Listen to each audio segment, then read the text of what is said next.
Hey, so I think we should talk about, maybe how people can get involved in this political arena. I Hmm. recently wrote a book, Organizing to Win, and it's all about how people can get involved locally, make a difference. I think there's a lot of talk about, democracy these days and kind of fighting for democracy. And I had got involved in a young age, had been a kind of a campaign staffer, volunteer, had run for office myself, eventually got involved in party leadership. And I thought about 2 years ago, there's this big conversation about new people stepping up and getting involved. And I think I should document some of the lessons that I've learned. Yeah. It's all about getting involved locally and how you can make a difference locally. We do a lot of talking and complaining, but what can we do to be productive, to be effective, to maybe move legislators or move elected officials, and to ultimately think about maybe running for office ourselves? So something I'm kind of curious about, how long have you been doing this kind of advocacy for this, I guess, online? I started doing advocacy, I think, before I even realized it was advocacy. So, just at an early age, you start thinking about things, you care about things, you find yourself speaking out or posting or attending meetings. And all of that is actually really good efforts to kind of help your own local democracy. Hmm. And sometimes we focus on national stuff and national news, and that's really important. And it all starts at home, electing good people locally, getting involved in local boards, commissions, having a say locally. So I got involved in a local mayor's campaign in my town. I then ran for office successfully many times over in my town.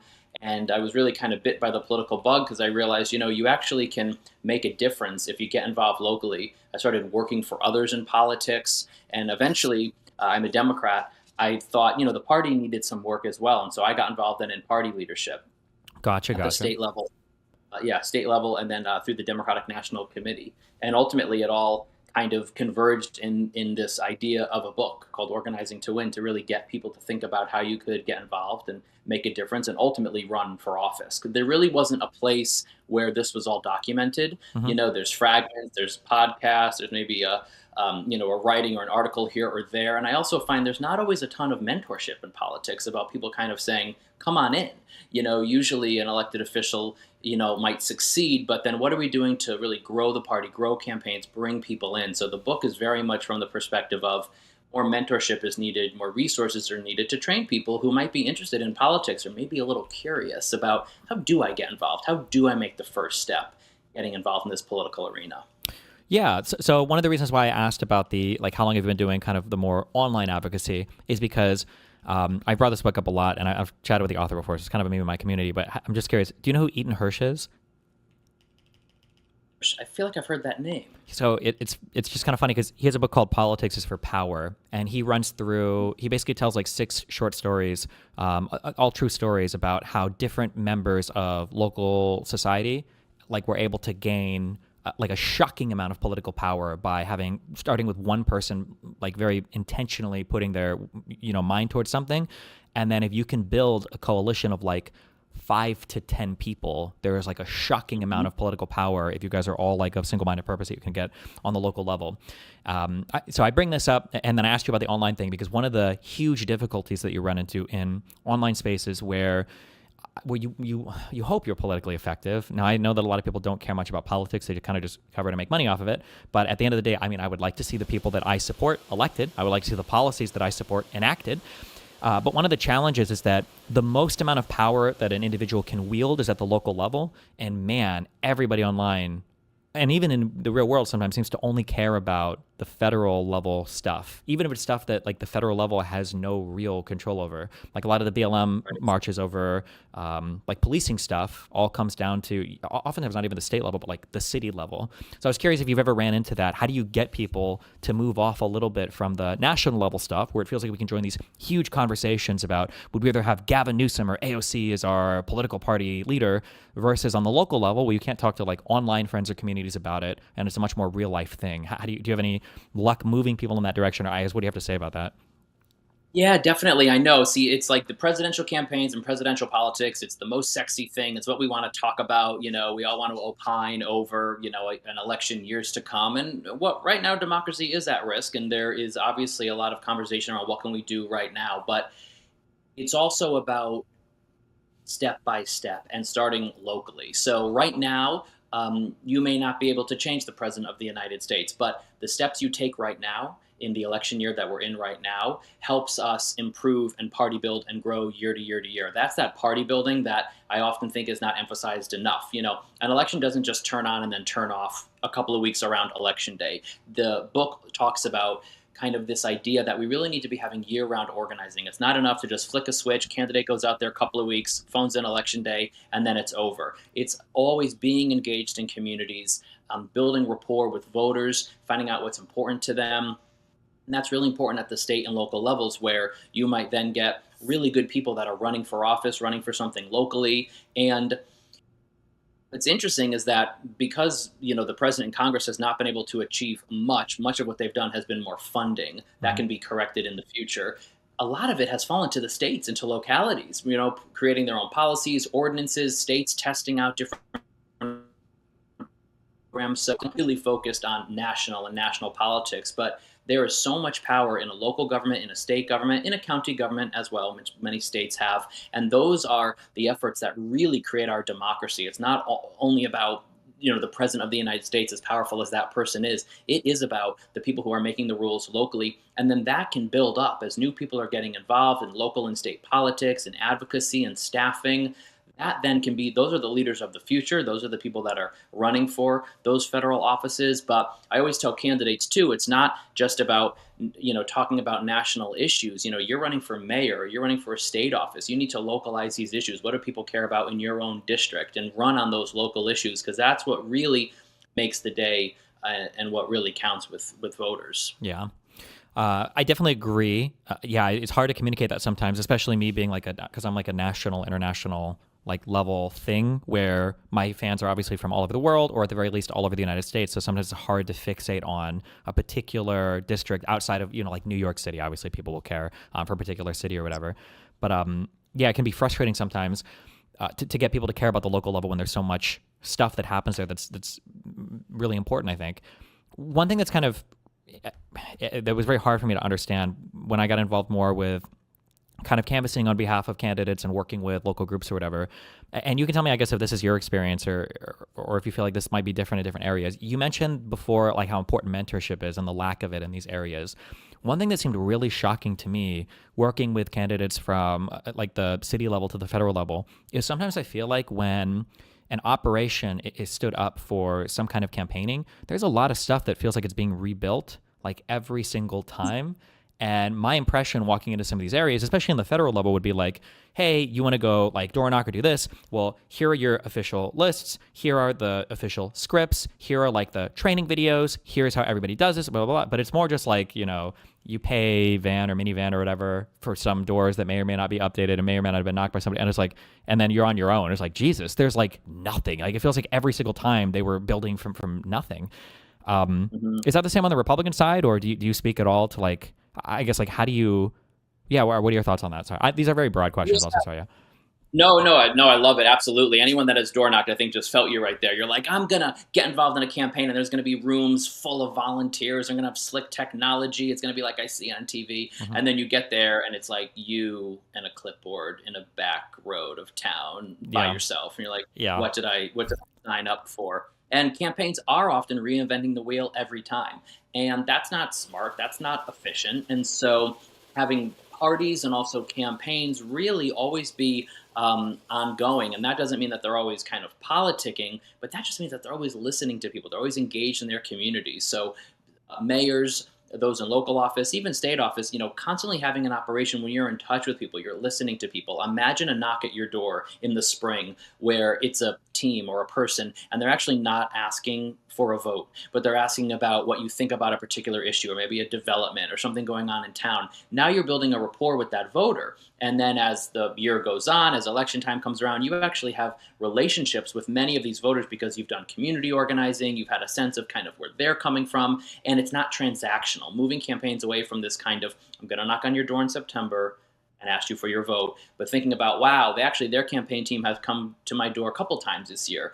That shows interest. That's a campaign. That's a movement that can help political parties, so that we're really kind of continuing a constant conversation year to year and building candidates and building efforts and real community building, rather than these very transactional campaigns that I think voters are tired of. The word authenticity is overused, if anything, right? But what does that mean? That means that people actually care, that the candidate and that their campaign team is actually knocking and kind of engaged with you. And I do think it's the same in terms of kind of the nuts and bolts, depending on your party. I do think Democrats tend to focus more on a field effort. And for those wondering what that is, that, that is the door knocking. Traditionally, Democrats have been the one to go out, pound the pavement, knock on doors, go into apartment buildings, really connect with people. But both parties have efforts where they're reaching out to people. And I think that's really important. And more often than talking, candidates and campaign teams should be listening. What are people saying? You could learn a lot just by door knocking and being out in your community and listening to what they're saying. You may pick up on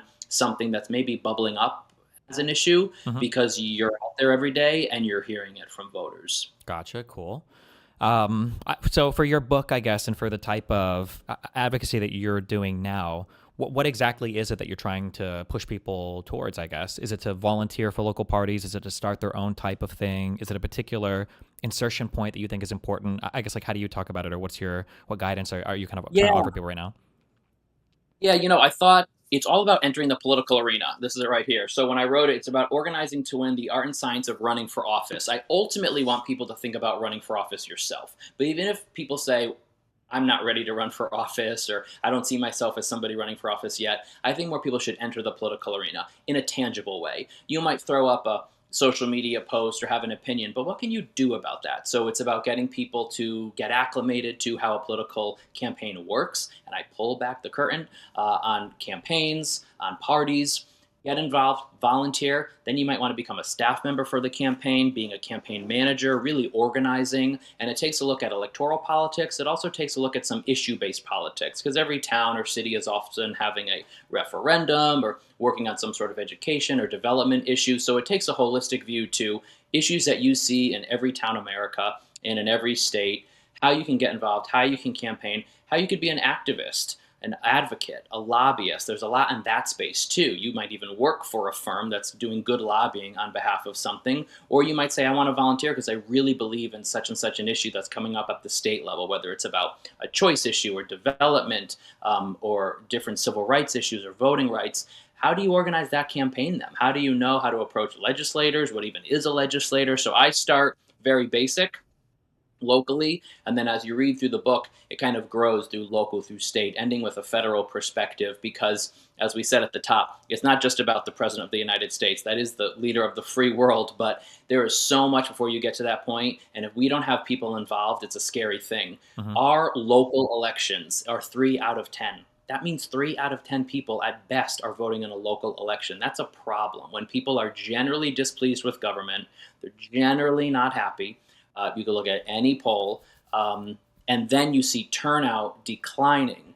We need more people to get involved, to realize not only does your vote matter, but then you yourself should volunteer, manage a campaign, kind of get involved, and ultimately think about running for office. And the book is a how-to style, so it's not a memoir, though I include a lot of personal stories, but it ultimately is explaining, how do you get involved? What are the first steps you should take? Who are the right people to meet? What are the meetings you should go to? Literally, I outline this, starting locally. And then how do you have a field effort? How do you fundraise for a local race? How do you message? How do you deal with the tax and scheduling? So I really wanted to teach people in a how-to way, how do you go about doing this work, so that maybe we could get more people to activate and to get involved in this political arena. Okay. Well, I see this comment is popping up a lot. I just wanted to address this real quick. You can give feedback on this too if you have a different take. But I saw one guy say, "Please find me an average voter who is excited about political advocates visiting their homes multiple times a year." This other guy said, "Don't people hate door knockers though?" Speaking from experience, one thing in the online world is I feel like we select for a very particular type of person, especially in my world. It's going to be younger people, gamer type, nerd type, or whatever. In my personal opinion, or my personal experience rather, when I run into especially younger people, they either don't open the door, or they're maybe sometimes indifferent, maybe annoyed if somebody's like got a kid with them. Older people love to talk though. Oh my God. If you open the door, or if like a 50-year-old plus person opens the door and you've got questions or whatever, these people are fountains of opinions that they will sit there and shower you with. Maybe some would be annoyed, but I think people would be surprised when it comes to older people how eager they are to chat with somebody who shows up with a clipboard and wants to ask them a few questions. But that's my Right. yeah, that's my experience. Yeah. Yeah, no, it's true, and I totally appreciate the sentiments. Like, and I actually talk about this in the book, how we're all, noses in the phones. A leaf blowing past the door or the apartment triggers the Ring doorbell to go off that there's motion. A ring of the doorbell is not as welcome as it used to be.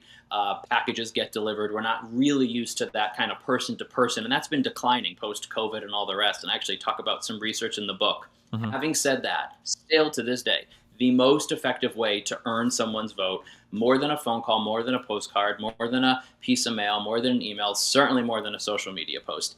It is person to person on their doorstep still. And so, yes, while it's probably more effective for those over a certain age, I've knocked on many doors where you think this is not going to go well. People don't want to hear from me. I'm running for office. Everyone will say, I can't remember the last time a candidate or a campaign knocked on my door. And there really is an appreciation that you're doing the work, you're spending the time. Now, look, if you are a Democrat in a Democratic city, chances are you're going to do very well. If you're a Republican in a Republican town, and it's been that way for 50 years, those things can be partisan in your favor. But if you're dealing with a town that maybe is hard fought, more purple, right? But kind of a race where you actually need to work, voters typically do appreciate that the campaign is actually doing the work, and that has a multiplier effect. They will tell others that you came to their door, or your campaign came to their door. It has an effect to say, wow, I met that candidate. Someone that might be very leery of you because of who you are or your political party might speak with you, and they might not give you a lot to work with.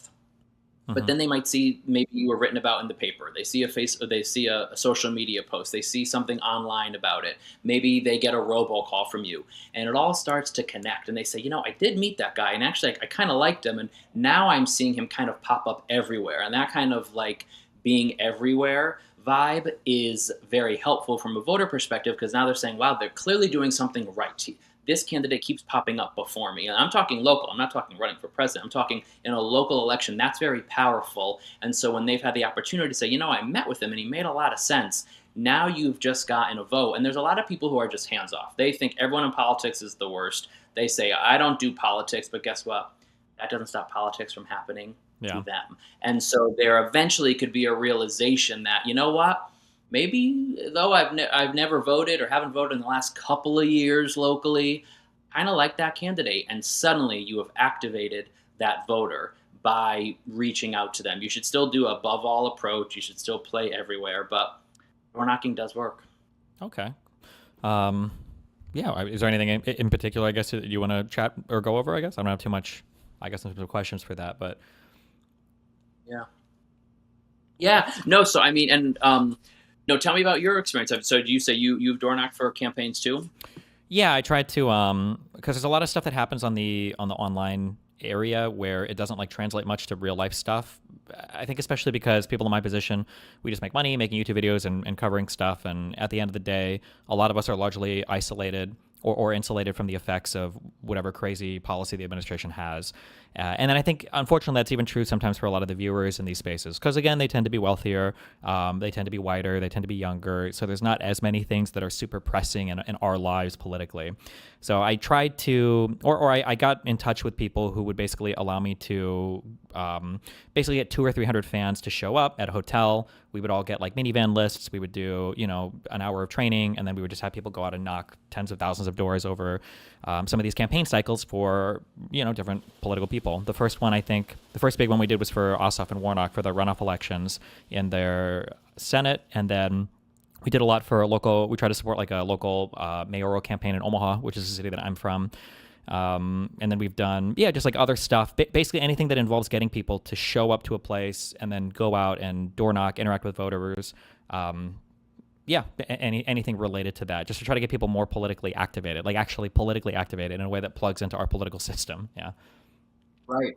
Definitely. And a lot, those are great races. Thanks for working on those, because those were not all slam dunks. So, for the people that think, maybe none of this works, it has an effect on people. Again, I recognize that a lot of people are cynical, a lot of voters are cynical. But Hmm. when you have a candidate who can break through that and who can say, I'm out here, I'm working, I'm in your community, I'm running for an authentic reason, there's something that I really want to do or make better or improve, and I'm out here and I'm working hard for it, that has a multiplier effect, in a community. And for communities that have been forgotten. People feel that they've been forgotten by this administration or by generally, elected officials. As a candidate that's out there working and having a field effort and out there with volunteers and building something and connecting to a community, it really can kind of awaken your community. And I've known so many races that have literally won by a handful of votes. So, you can look back at the voter reels and say who voted, who didn't. I know candidates that have lost by 3 or 4 votes and that have won by 10 or 11 votes. So these races are still so tight, and with so few people voting, there's so much power. And of course, the highest vote count always comes from senior citizens, but the Hmm. the Gen Z and millennials, when taken together, are the largest voting bloc now. So there is such power in these generations to get involved and to vote, because if they voted, they have the most commanding vote block nationwide. And that will continue to be the case, state by state as time goes on. So there's a lot of power there, and my hope is that people see um, getting involved, advocacy, maybe even running locally and finding ways to get involved in the government. And you could be the change that you so wish to see, in a local government. It's not sexy, as you might see on TV, but the work that you do is so important, especially if you're from a town and you really care about that town, or maybe you move to a town and you're more interested in kind of how this town functions, to find ways to get involved in local boards and to do good work. And there are young candidates that are winning, that are running and that are winning across the country. Hmm. I think that one thing, two things on that. One thing that's very frustrating is when you look at how the country should be ran. I think when you first get into politics or political commentary, at least, the first thing you do is you look at like national polls, and you're like, okay, well, why don't we have this policy? And it's because we don't have. You try to invent some reason, or you have an excuse because it's like, well, 60% of Americans want this thing, and then you realize, okay, well, actually, it's more of a state by state thing. So you have to look at like granularly, well, how do the states feel about these things? Because you've got your Senate, and then for some policies, it's like, well, this is a state level thing. So then you have to see how the state feels, and you have to go to the cities. And as you get more and more granular, the number of people involved decreases, and then something that becomes very apparent that a lot of people don't realize is, at the end of the day, politicians are responsive to people who vote, not who are polled, and not who are polled in other areas. And so there are certain areas where people are like, I don't understand why policing isn't being changed as much, or I don't understand why schools are so unaffordable, and yada yada. And it's like, well, people don't vote from that are the most affected in these demographics. If you think about who the most likely person to vote is, somebody over the age of 50 or 60 is not having adversarial confrontations with police that often. It just doesn't really happen that often. And they don't care about student loans. They're way past that point in their life. So the idea that politicians are going to be responsive to the needs or the desires of younger people, well, why would they be? They're not going to win elections that way, because those demographics historically don't vote as much. And especially at the local election, like you said, it could be thousands, hundreds, or dozens of votes sometimes, where some of these even generals are won at the city level. If younger people took a more organized interest in these areas, I think there's a surprising amount of political change that could happen on a small local level, and then hopefully, ideally, that percolates up to larger elections. It's not perfect world, but yeah. Yeah, no, absolutely, absolutely. You said it absolutely. It becomes a self fulfilling prophecy if you think, well, those in office don't care about what I think. I'm checking out. In checking out, you are not putting yourself on the board, and so that's why advocates are so important. That write the letters, make a phone call, ask for a meeting, pursue in respectful ways getting your point across. Because if those in office know that you care about this issue, you actually represent many other people in a particular area, a ward, a district, a council seat, right? You now are coming with many other people. Hmm. That now shows that you've got some political power. And this is not hard actually to do, because we're talking at a local level. If you care about something, chances are someone else in your district does too. You could very easily, I talk in the book how one person, the first person to start something, can make all the difference. Once you start a working group, one becomes three, becomes five, becomes 10. That's a lot of people. That Yeah. has a multiplier effect on a particular issue. And so by just getting involved in really small, tangible ways, you're communicating to them, I care about this. I don't want this to be passed. I want this for education. Or I want this on a choice issue. Or I want this on the environment. It's all sorts of issues. But by advocating, you're showing people are with me on this, and we vote, and we're going to care about this issue. And you're now putting yourself on the board and making yourself matter to elected officials. And as you say, I get it. They're thinking about what am I doing to maintain, a general sense of popularity. You don't need to have 100% popularity, but most elections are 50% plus one. So to stay above that, and as Gen Z and as millennials are coming in as the largest voting bloc, care about issues and and work on something. It could be any issue that you care about. But I've seen it. I've seen state administrations pull back on an issue once they got feedback, or go for an issue based on really well organized campaigns at a state level, certainly at a city level, which is even smaller. A couple hundred people can make a big difference depending on the size of a city. But just getting that level of activism, and the book goes through different ways that you really can form a campaign. Running a campaign for someone running for office is not unlike running a campaign maybe on an issue, an Hmm. advocacy issue. Yeah. And it really makes all the difference. Let people know that you do represent a voting block, and you care about this, and you're going to continue to track this issue. Yeah, definitely. Um, yeah. What else? Sorry. Normally I do. I'm normally very adversarial, like debate type content. So I'm not in the Oh, I'm I not know in the you're interview scene agreeing so much. very much. Yeah.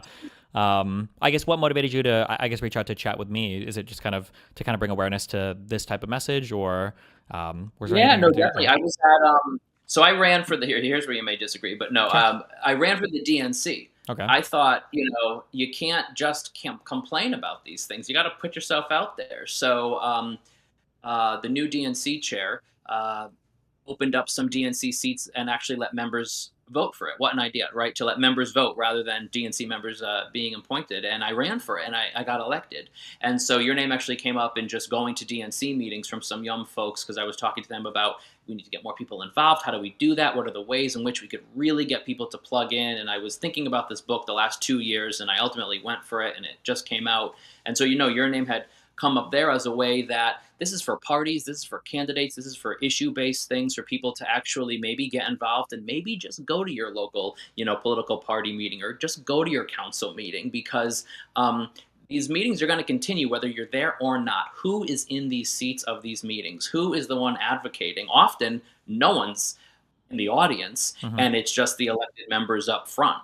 And that makes all the difference, who is in the room and who is at the table. So your name had come up in my running, and then serving on the Democratic National Committee, because I think a lot of these ideas can be applied nationwide. Even though I'm from Connecticut and New England, the book is not written in a way where it's only specific to Connecticut campaigns. And that was important for me too, because I didn't want it just to be about our Connecticut laws. So I talk about, especially with fundraising, because fundraising is so different in every state. But I think people make the assumption you need a lot of money to run for office, and that's also not always the case, especially for a local office. You really could do it on a shoestring budget. A couple of Yeah. $100 gets you lawn signs. I think that's a major misconception with politics, especially if you want to run locally. You necessarily do not need a huge amount of money. And so I talked about fundraising and ways to run in a way that it plays across the whole country, not just in New England, for people that might just want to learn a little bit about the political process. Yeah, I think a lot of the doomerism is a little annoying when it comes to politics, because one thing that I think is true is there's a lot less money in politics in certain ways than people realize, and then there's a lot of money depending on what side you're on of things. But even for like a senator or a representative, like a $5,000 contribution will oftentimes get you like a dinner, or at the very least like a decent phone call with some of these people. And I think for a lot of people, they imagine like, if I wanted to talk to a senator, that's got to be $1 million to a super PAC or something. And like you said, I'm talking right now at the federal level, the U.S. level. When you get to the state assemblies, some of these state assembly races are like less, like in the tens of thousands of dollars, and then the city races can be, like you said, on almost no budget. It can be a guy who's got an aunt and a grandma who really like making signs that you go and deliver in places. And yeah, the sometimes people will look at the lack of participation at the local level, like you said. The votes are very thin, and there's not much campaigning, and in a way that's a problem, but in another way it's kind of a big opportunity.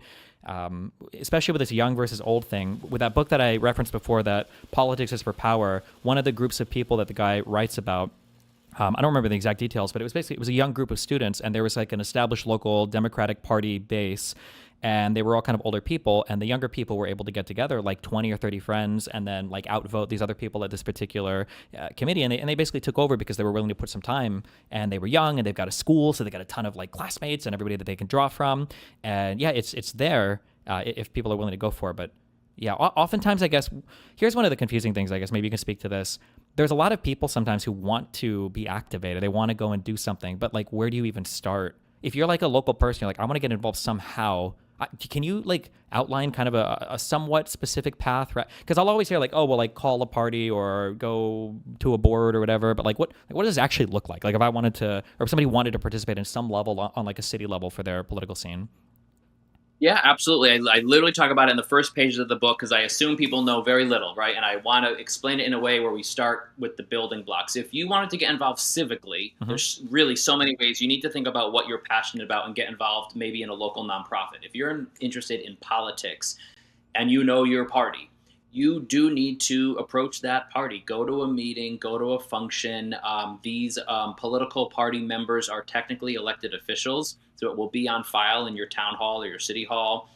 But most parties do have a Facebook page or do have a website, do have some online persona to see when they meet, and you should absolutely find that out and then go. And you really just got to kind of show up. Showing up, I think, is the first thing to do. It's the hardest thing to do, but when you go, I will almost guarantee you it will be a room full of people who have been there for 40 or 50 years. And you might be surprised. They might be looking for new people to come in and to get involved. And so the opportunity is right there for you if you just go to what's called a local Democratic town committee or a local Republican town committee. If you are in a state where you have very strong counties like New Jersey, that would be more of a county party. But literally going, introducing yourself, just like you would go to a party with friends, right? This is just a different party. You just go, you feel it out. You could go with someone else, because I understand that can be intimidating, but you just want to learn. You just want to feel out the group, see what they're up to, see what they're doing. They are meeting regularly, whether it's monthly or every other month, but there is regular meetings. On a year like this year, which is a midterm election, these parties are absolutely humming, working on their members of Congress campaigns and senator campaigns and so forth. Many governors are up as well. So they're activated. They're moving. So just showing up, being the first person to do something makes such a big difference. To literally look online, find out when they meet. If you really can't find it, you could go to your town or city hall. You could, maybe you know others. Chances are we always know people. We know others. Someone's really, Hmm. they know someone there.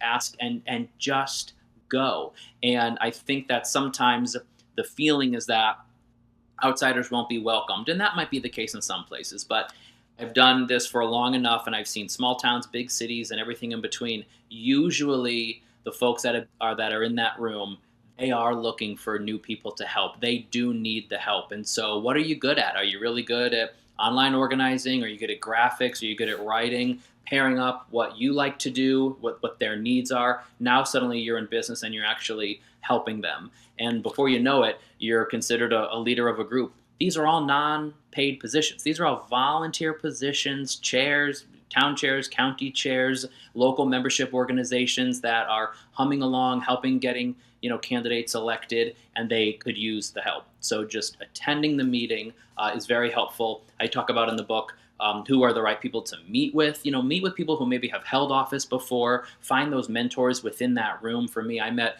an older gentleman who was the owner of a local hardware store, longtime Democrat, but he took me under his wing, and I really learned how the local party works, because even though there's commonalities across every political party function, state by state, every town has its own personality and its own uniqueness. So if you're not from the town you currently live in, meeting somebody who's from there who can kind of explain the way things work and how things go can just be helpful, just to kind of learn that color on the back end. But just showing up and going to that first meeting can make such a difference. Seeing where their needs are, what you're good at, pair that together, and then start working on a campaign. And if you are there and you want to just scream because you are not happy with what they're working on, or you feel that they're working too slow, I feel you, but stick with it. Don't scream and walk away.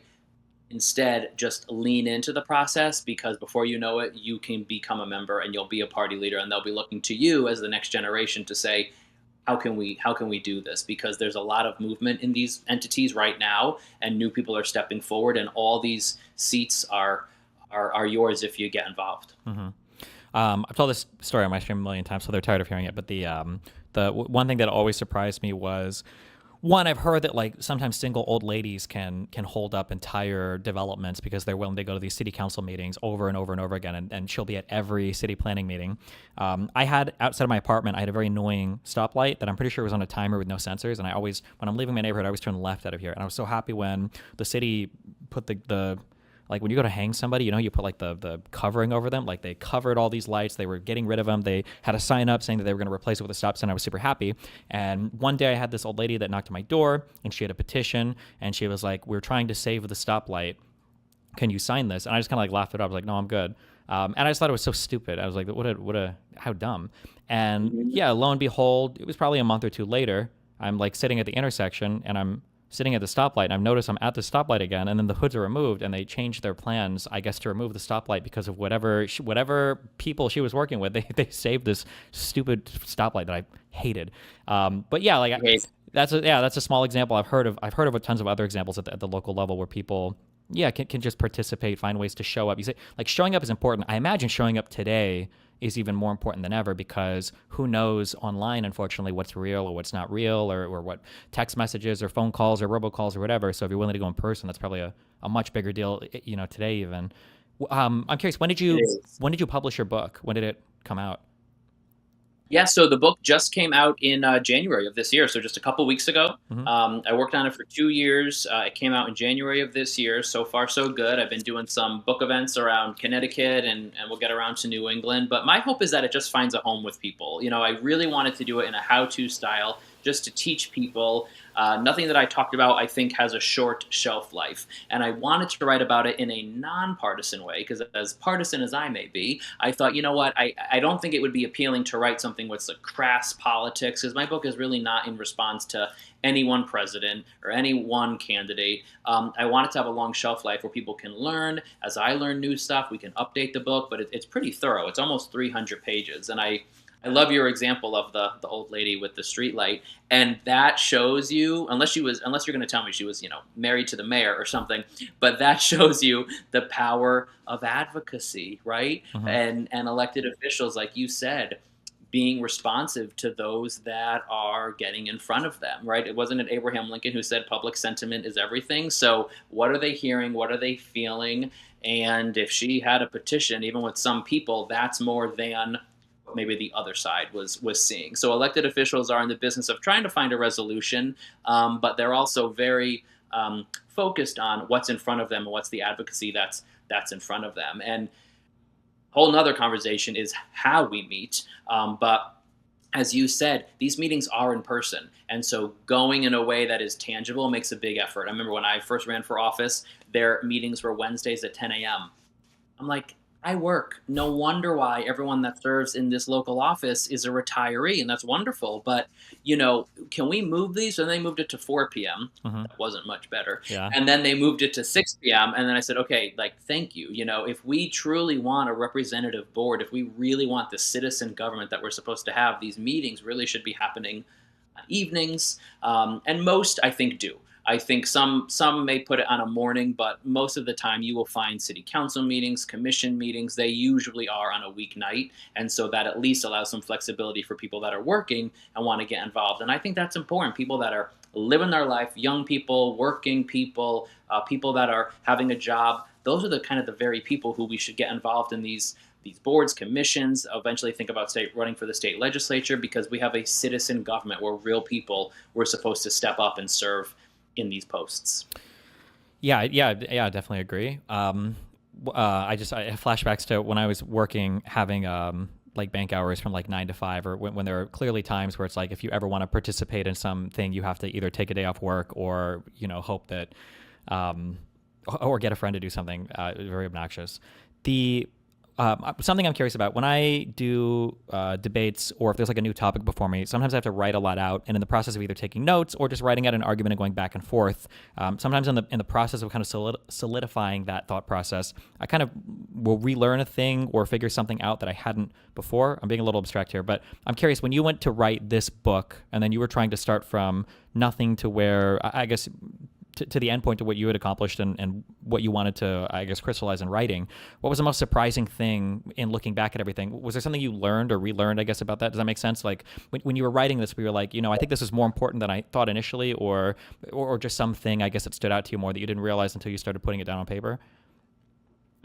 Yeah, first, writing a book is a process. I'm not a writer. I had this idea. I'm not typically a writer, but because it was literally my lived experience of being a volunteer, being a campaign manager, running for office, managing others, then getting involved in party leadership. I put everything I knew and I just wrote ferociously for weeks, and that turned into months. And then I thought, I I think I have something here. I think there is a story here. I think this has value. This could help people. Then I kind of went back and I chunked stuff together, and I kind of did the book in a chronological order, starting with literally as a kid, you hear about politics, you hear about the dining room conversations with your folks about rising price of goods or gas prices, and you're already being introduced to politics without really realizing it. And then it kind of builds as you go through, you know what, I want to get more involved. I want to run for office, and it scales up. And it makes you realize, wow, I've had so many experiences. Some things we kind of don't want to remember, we kind of repress. And so reflecting on at least 20 years of work for me was really interesting and kind of centered me to think, wow, it made me think about experiences I hadn't thought about in a long time. Difficult conversations, the conversations and the things that are said to like a young candidate, the way people, some people might make you feel, kind of revisiting a lot of that because you're moving people through a process that's really difficult. If this was easy, we wouldn't be where we are right now. So really difficult to put yourself out there, especially at a young age where you already have like insecurities and then putting yourself out there. And I think that's important, especially for young people to know you should get involved.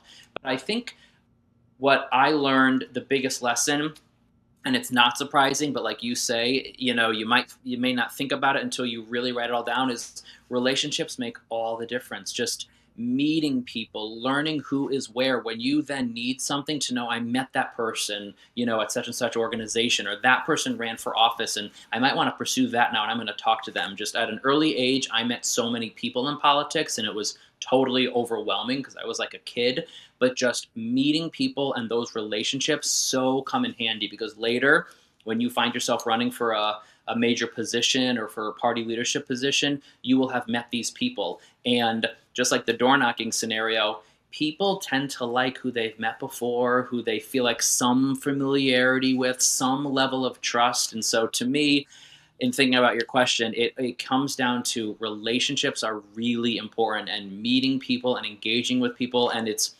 increasingly more difficult to do that, right? We're all very much behind our screens and not always in person. When I graduated college at the height of that Great Recession, every like young professionals group was having a mixer every week. That doesn't happen anymore. So Yeah. I think it's more difficult to connect, but it's really important to have relationships because if you want to be successful, this is still the people business and you have to be able to work with people and develop relationships with people as you move through this political arena. Yeah, my background a long time ago, I used to be in pro gaming and going to like conventions and everything and meeting sponsors or people that work for these companies. The difference between shooting a completely cold email to Logitech or Corsair and being like, hey, I am blah blah blah blah blah, versus being able to shoot an email to a person and be like, hey, we met at whatever, it was cool chatting. I'm just curious. Well, it's a world of difference in terms of the response that you get from people, for sure. Is there anything else, I guess, besides? Or not besides, yeah. Is there anything else you want to bring up? I've linked do you mainly prefer to sell on Amazon? Is the link that I see? Yeah, Amazon is great. I will tell you just what I've tried to do is I've tried to emphasize shopping local. This whole idea of kind of being in person, being there for your community. So the book is available everywhere. You could go to your local bookstore, but it is absolutely on Amazon. Organizing to Win: The Art and Science of Running for Office. It's available everywhere. I worked with a small publisher, and I have to say it was really nice to work with a small publisher, small team. No AI was involved in this, no ghostwriter, all me and a small team. One of the things I wanted to do in the book, and I appreciate your gaming background. I used to design websites when it was HTML, Okay. and before all this. But I used to love kind of the internet, early onset, would design websites. But what I wanted to do was make it a really visual book. So because if I'm explaining how to do something, I don't want it to be boring at all. So we incorporated a ton of infographics. So I have, different ways to look at a district. We're going to give you some examples of what a street would look like and talk about like what doors you would knock on and what you wouldn't knock on. So the book is kind of fun and engaging as you go through. If you want to run for office, how many votes do you need? Pretty simple math. So just to make the book really engaging, and as you're reading, you're also getting these. I wanted to feel like we were sitting kind of in a campaign headquarters, and there was a whiteboard there, so very much like whiteboard infographics. And then there's downloadable QR codes as well, so that once people get the book, you actually could just take the QR code, and these are free. And you can have the QR code forever. So if you just want to kind of pass it on to a friend or use the door knocking checklist before you go door knocking, I wanted it to be really, really helpful for people. So lots of kind of visuals as well. And I really appreciate all that you do and really talking to people and creating kind of a community online. I think it's really important, however we're engaging, that we are connecting. And there are some who would like to tear all these systems down and have people not talk, but we have to talk, we have to engage, we have to focus on these issues, however people do it, online, offline. But you got to stay involved and you got to vote, because we can't let them win. We have to show that people are voting, and we will vote in mass Hmm. this year and every year and save this democracy. Yeah, I mean, I definitely agree. I try to get my audience as activated as possible. Yeah, I appreciate the chat. I'm not trying to kick you out. I just don't have anything else. Is there anything else you want to Oh, bring up? Or thank anything? you. My next thing's not for 12 minutes, so I got time. If there's anything else you want to chat about, yeah. Are you, wait, real quick. You Um, said you mentioned going back to work or college during the financial crisis. What year were you born? so I was born in '87. I Okay, gotcha, graduated gotcha. college in Okay. So I graduated college in '09, which was a great recession. And I think I was working for a company, and they let me stay on part time, which I was grateful for, because I was literally graduating and all my friends like couldn't find work. It was the financial meltdown. I was in New York City, Yeah. and so I was working, part time for this company, happy just to job. And yeah, I had family friends that said, so and so's running for mayor. You should get involved with him. And I had no idea one could even volunteer on a campaign. I thought I'd pursue maybe business. I was really into kind of tech. Thought maybe that would be kind of a place to go. I'm in New York City, but many of us, we love our hometowns. I came back, it sucked me right back, and I found myself getting back and getting involved. But so there's curveballs thrown at you in life, and you're just on a path, and find ways to kind of maximize every either opportunity or hand that's dealt to you, and find how can you make this work, for yourself. And if you're back home, think about ways you could really make a difference. Cool. Okay. I graduated from high school in 2007. I was born in '88, so I vibe a little bit with the entering the job market at a very inopportune time and everything. So yeah. Mm, Um, yeah, that's great. And when yeah. did you start this whole effort on Discord? On for the streaming stuff, I think around in like 2010, basically. Yeah, end of 2010. Yeah. That's Okay. great. Well, hey, if there's anything, I guess if there's anything specific that ever comes up, or if you ever want to chat about anything, in particular, feel free to shoot me a message or an email. You can always hop on and we can chat about whatever. Yeah. Very much. Yeah, I appreciate it. Thanks for having me. Cool. Thanks a lot. Have a good one. Thank you.